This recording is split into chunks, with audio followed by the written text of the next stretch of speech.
Hai, Assalamualaikum dan salam sejahtera. So, kita tengok setup yang berlaku untuk 19 Mei, iaitu kita panggil sebagai setup Night Stalker. Baik.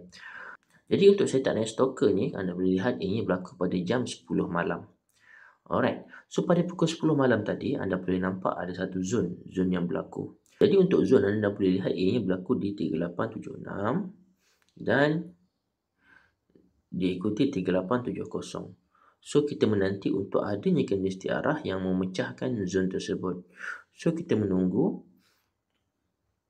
Okey, kita nampak zon dia. Kita menunggu kandungan arah untuk berlaku.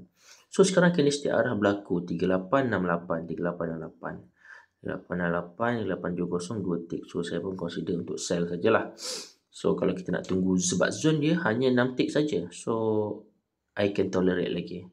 So, kemudian kita menunggulah sama ada kita perlu kita sebenarnya kita nak target dekat sini TP1. Kita nak target TP1 di sini iaitu 3850 ataupun TP2 lah.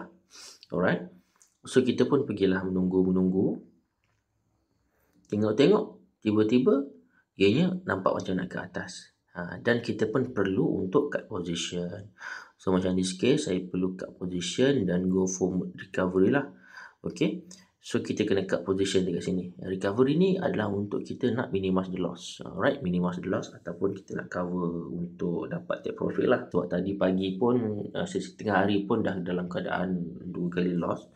So, saya nak try untuk ambil TP2 tapi dengan syarat saya akan buat break even kalau dia dah cecah TP1. Jadi dekat sini saya pun sebab risk pun 6 tick, saya pun ambil terus sajalah.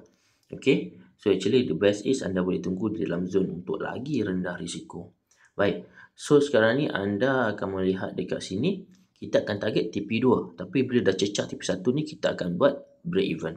Okay. Saya kalau boleh nak ambil TP1 je. Tapi kita nak try ke TP2 sebab sesi tengah hari tadi dah dalam keadaan loss.